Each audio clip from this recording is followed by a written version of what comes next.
भागवत की महिमा में वेद व्यास जी पद्म पुराण के उत्तर खंड में एक बहुत सुंदर इतिहास का वर्णन करते हैं और यही इतिहास नैमिषारण्य के पवित्र वन में बैठकर सूत गोस्वामी जी 88,000 ऋषि मुनियों को सुनाते हुए कहते हैं, यदा कृष्णो धरां त्यक्त्वा स्वपदं गन्तुमुद्यतः एकादशं परिश्रुत्याप्य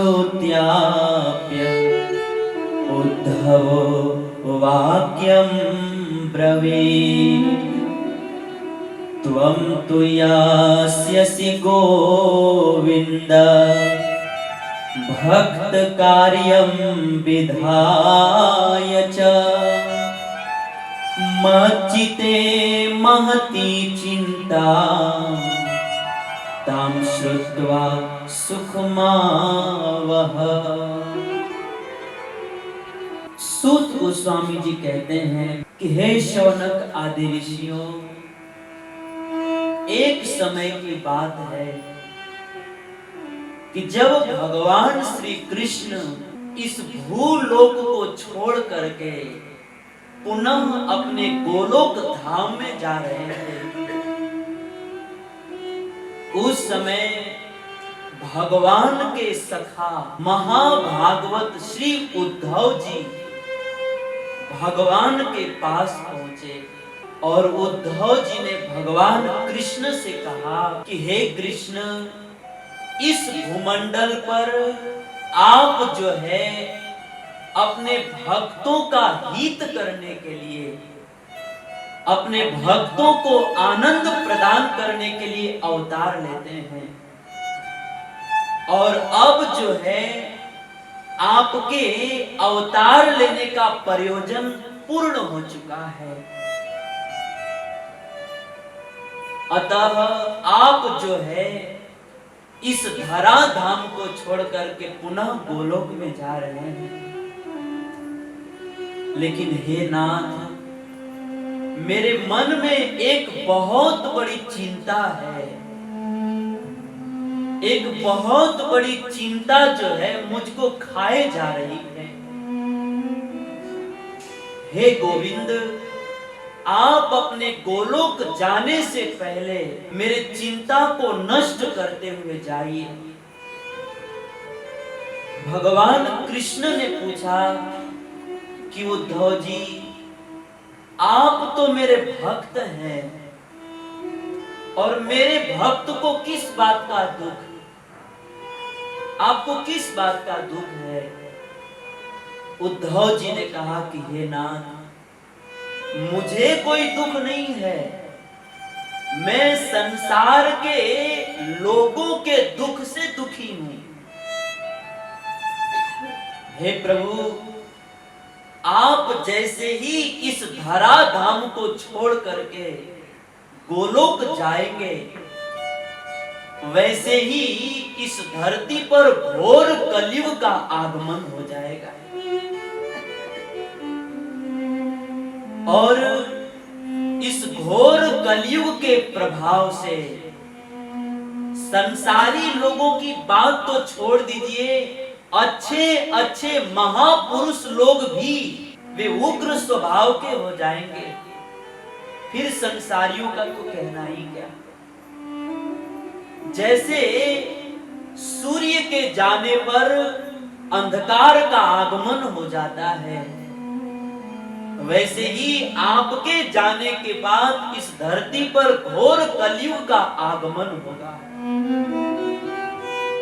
और कलयुग के प्रभाव से पाप परायण सब नर नारी, प्रायः सब नर और नारी पाप परायण हो जाएंगे, अधर्म परायण हो जाएंगे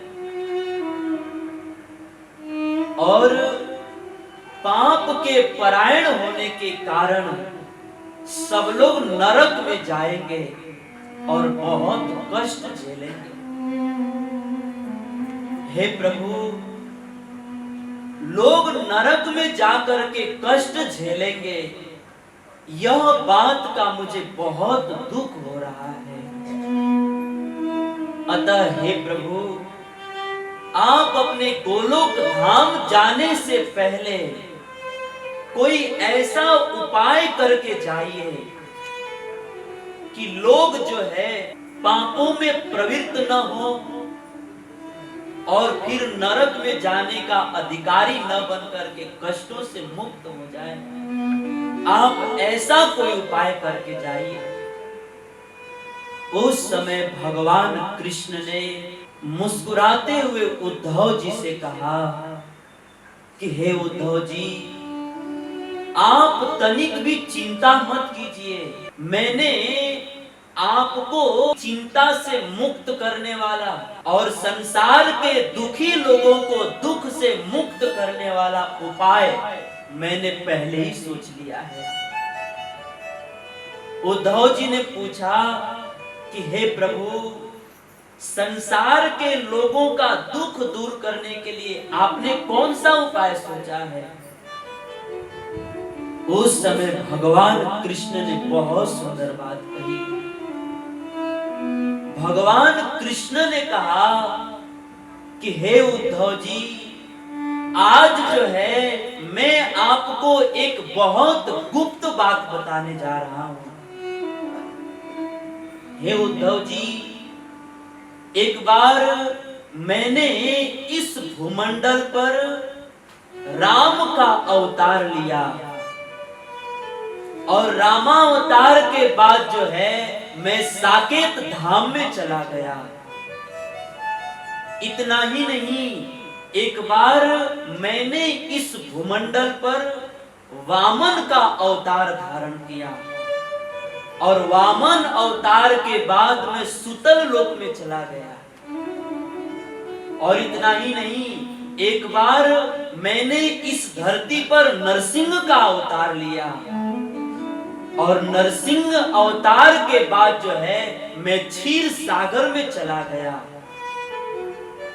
लेकिन हे उद्धव जी, आज मैं आपको एक बहुत गुप्त बात बताने जा रहा हूं कि हर बार तो कृष्णावतार के बाद मैं गोलोक में जाकर के वास करता हूं, लेकिन इस कृष्णावतार के बाद न तो मैं गोलोक में ही जाऊंगा, न तो साकेत धाम में ही जाऊंगा और न तो क्षीर सागर में ही जाऊंगा।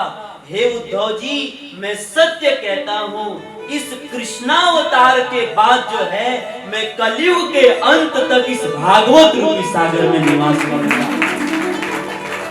और जो लोग इस भागवत कथा अमृत का पान करेंगे, उनको मैं समस्त प्रकार के दुखों से मुक्त कर दूंगा। इतना कह करके भगवान जो है उद्धव जी के देखते देखते इस भागवत में प्रवेश कर गए। वेद व्यास जी ने लिखा है, स्वकीयं यद भवे तेजस तच्च भागवते दधा तिरोधाय प्रविष्टोऽयं श्रीमद् भागवतार्णवम्। भगवान प्रभास क्षेत्र में उद्धव जी के देखते देखते इस भागवत रूपी सागर में प्रवेश कर गए। अतः इस कथा से साबित होता है कि यह भागवत साक्षात भगवान है। हम सबको प्रत्यक्ष दिखते हुए भगवान कृष्ण हैं। हमारे संत लोग कहते हैं कि इस संसार में बहुत सारे मूर्तिकार हुए और कुछ मूर्तिकारों ने भगवान की मूर्ति पत्थर से बनाई।